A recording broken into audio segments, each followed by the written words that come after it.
Hey man, how you doing? Welcome. I'm doing great. Hello everyone out there on the interwebs. We're here to talk about April 2024 Patreon for Land of Eam.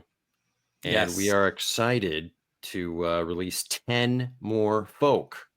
10 folk classes that you can play and create characters with. That means that we've got 30 additional folk that you can choose from on Patreon, which brings the grand total to about 46, give or take. You know, there's some of this couple in the sandbox too. So we're getting up there with folk. We got a lot of folk. Also, I think I said folk classes, but I didn't mean that. It's the folk playable folk, not a class folk like gnome or unicorn. Just to clarify my own mistake. It is all good in the hood. Oh, and, indeed.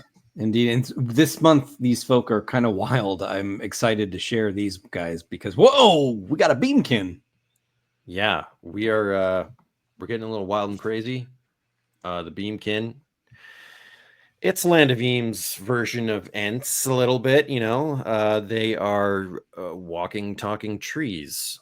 Some of the first magical folk of Eam, along with the dwarves and the gnomes and all them. So that's cool and exciting. Yep. I'm a guy that would be a tree guy. You know what I mean? Me too. Me too.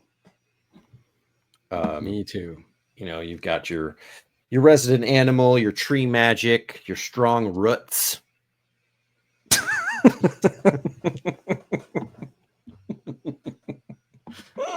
Just a couple of the names of their perks. Roots. And, you know, we won't go into every single one in detail, but we've got the Beevil, who is interesting. This one was actually requested a couple of times, if I recall. So I'm excited to make this one available. This is a fun one narratively. Yeah, if you're not familiar with the Beevil, they're in the bestiary, and they sort of always regard themselves as royalty. So that'll be a fun role-playing hook. They're always a kingdom of one.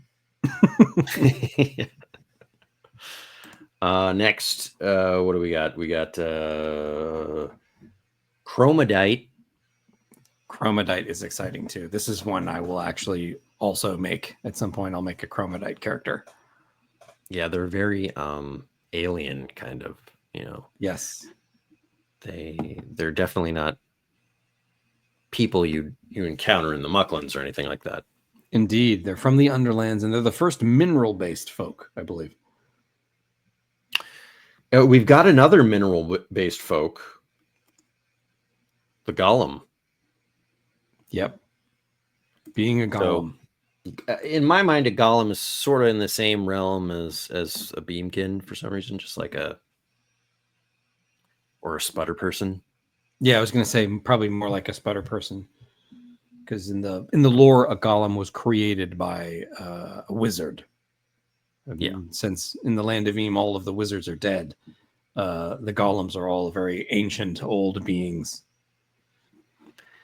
Yeah, and that'll be fun. You know, you're a construct. Yeah. You've let's see what's an interesting you can choose your material. Each one has various benefits. So stone golem gains +1 block. Wizard wards, spells cast against PC suffer disadvantage, and PC gains advantage to resist them. So you're hardy against magic. Also, one of the quirks, amnesia, kind of gets into a little bit of the golem lore. The PC can't recall the past clearly and is -1 to all lore and realms checks. Yeah, remember this. In Land of Eam lore, since they're created by wizards, this was ages ago. There aren't very many wizards in the present day, if at all. So these are like these relics that still persist. Yep. It's cool. Cool. It's my favorite one. Gremlin.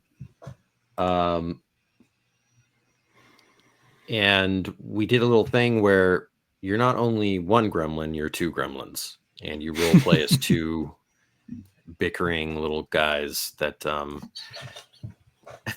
we played a lot of Star Wars RPG, and they're a lot like how we envision playing, or Quackian monkey lizard, like Salacious Crumb, just cackling and just being chaotic.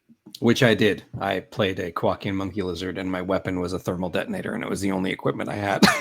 If I recall, you went in and blew up a diner with your. I did. Just a little tiny Quakian monkey lizard holding a grenade. That was my character. And I will relive that glory by playing a pair of gremlins that are bickering with each other. A role-playing challenge if you want to play them as individuals, but they essentially play as one unit. They're team. Yeah, right. All right. Next, we've got. You want to be some Hmong? Who doesn't want to be some slime? You know what I mean? We've got the gelatinous goo. It's only fair that we represent the other side of the coin with their cultural nemesis. Yeah, and Hmong play a bigger part in the Underland sandbox. There's actually a city of slime where the Hmong are a faction, so that might be cool. This one is interesting. A mutant. You play as someone who's been either magically or toxically changed. Here's your mutant spelling. It's a little bit of body horror with being a mutant in the land of Eve. But we thought it would be kind of fun to explore this as a playable folk because of some of the overall themes in the Mucklands of like toxicity and pollution and the impact of that, and how a player may be for better or worse impacted by something like that, or like Ben said, magically transmutated and looking for a way out of that existence, so to speak. Yeah, and it's a little like, James and I come from playing a lot of AD&D 2nd edition, and like the Mongrel Man, like being a mongrel man, it sort of scratches that itch. Right. With a giant meaty crab claw. Right. Which is, if you're going to have one. If you got an itch. Nothing better than a crab claw. What else we got? We got Moldwarp, finally releasing the Moldwarp. Moldwarps are in Dungeoneer Adventures Book 3, the Wishing Quest for the Wishing Stone. Yep, first seen in Dungeoneer Adventures 3, and also they are a prominent folk species that are hanging out in the Underlands. Yeah, and here is the art for some of the new Underlands folk that this is for the book. So you've got the Flitter folk on the left, the Moldwarp in the center, and the Centiperson. I'm excited for the Centiperson just because that takes me back to like ancient Rickety Stitch lore, where we first had the idea for it as Kelly the Centipede in Rickety Stitch Book 1. It's come a long way. It's come a long way, but like there's just like one panel of a centipede person or like a grub kind of creature that we named Kelly the Centipede. It's not even mentioned in the book. It's a background character, but Ben and I have been joking about that character forever. I think it is mentioned in the book. I think. Oh, you're right. You don't know. You're right. It is. Kelly the Centipede is mentioned. Like Rickety says, his only friends are like a giant centipede named Kelly, and it's a gag though. It's like a gag. But now you can be Kelly. That is right. All right. Also, there's nothing better than combining a metal breastplate with a fanny pack. Yes. Yes, that's Land of Eam. And finally, we didn't mention the fairy. You can be a little fairy. And a forest boggle, which I don't have the art for, but that's also in Rickety Stitch. Yeah, featured in book 1. Forest boggles. They're related to boggles. They're like the cousins of boggles, but they're tinier. They're small. Two apple size maybe. Whereas a fairy is 1 apple or even smaller. Mm-hmm. And FYI, for those of you that are new to the Land of Eam, the height of folk are measured in apples. Yeah. Which is totally based on David the Gnome. Yeah. It's our little love story, or our love song to David the Gnome. So when you're a fairy or a force boggle, there are going to be some drawbacks in terms of your strength, your might, and what you can do. But I think it'll make up for it with the trade-off is like you're tiny and you can sneak places where others can't, stuff like that. Yeah. So this is an exciting and fun batch of folk that Ben and I have been kind of thrilled to release to all of our patrons. And we'd love your feedback. Indeed. If you're interested, join up. And there's tons of other content. Like we said, there's 20 other new folk. There are 2 new classes, the Tycoon and the Unicorn.